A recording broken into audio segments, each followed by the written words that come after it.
دوستان ورزشکار، همراهای عزیز، سلام. امیدوارم حال دلتون عالی باشه. امروز میخواستم یه نکته خیلی ارزشمند رو به شما بزرگوارا تقدیم کنم و اون این سواله که چرا با وجود تلاش‌های زیادی که میکنم نتایج بزرگی نمیگیرم. یکی از تجربیات خود من تو دوره ورزشیم این بوده، به عنوان مربی. حالا خیلی از افراد میمونن تمرینای زیادی میکردن، بازوهای گنده، شب و روز با این تمرین کن، اینور برو، تمرین استقامتی کار کن، بدنسازی کار کن، نمیدونم نفس رو ببر بالا، تکنیکات رو ببر بالا، اما نتیجه درستی نمیگرفتن.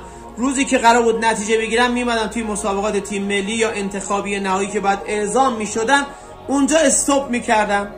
چرا این اتفاق میفته دوستای عزیز؟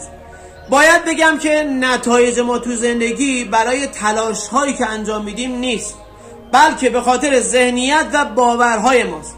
ما چه باوری در مورد قهرمانی داریم، در مورد برنده شدن داریم؟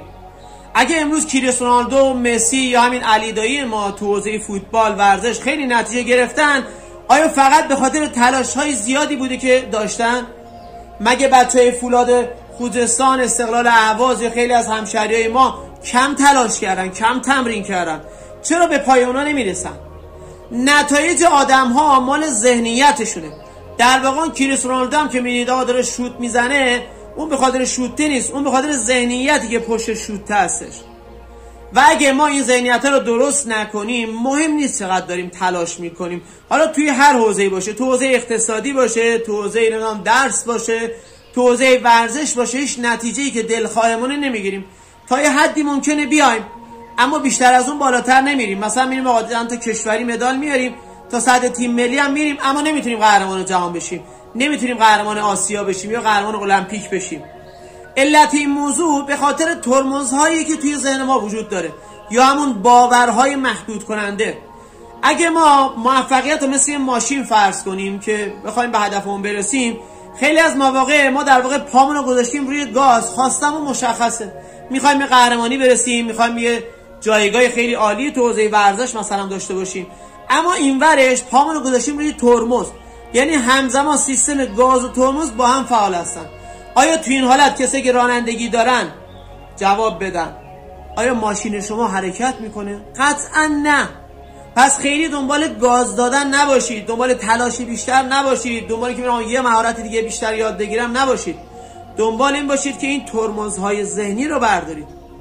ترمزها چجوری عمل میکنن؟ معمولا بچگی که به شما گفته باشن که آقا شما، من اسمم عوض میکنم اگه به جایی رسیدیم، تو هیچ چی نمیشی.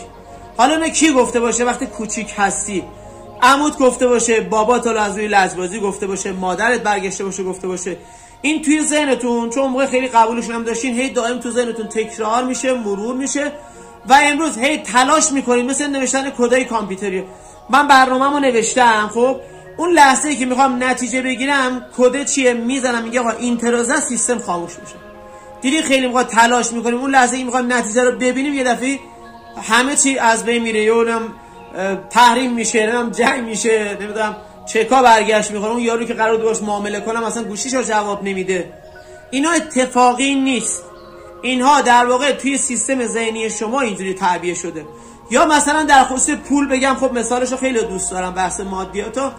اگه شما از بچگی شاهد این باشین که پدر مادرتون شب عید یک مناسبتی میخواستن برن، عروسی، مراسمی جایی برن، همیشه سر این که آقا چی کادو ببرن، شب عیدی چی بگیرید، میوه چی بگیرید، کجا بریم، کجا بخوابیم، چه وسایلی بگیریم، سر این همش دعوا کرده باشن. خب امروز شما هم تا یاد پول میافتید، پول شما رو یاد دعوای پدر مادر میندازه، اختلافاشون، دعواشون، قهر کردناشون، حالا بعضی خشن‌ترن، بزناشون، یاد این میافتید و ذهن خود به خود توی سیستم رنج و لذت که تو برنامه NLP ما معمولا آموزش میبینیم و کار میکنیم، خدمت دوستانم آموزش میدیم اینا را، میگه ذهن انسان از هر چی رنج بکشه ازش فرار میکنه. فقط همین یه ترمز کافیه که شما بخوایم به پول برسین، اما این ترمز اجازه نمیده، میگه پول یعنی دعوای پدر و مادر.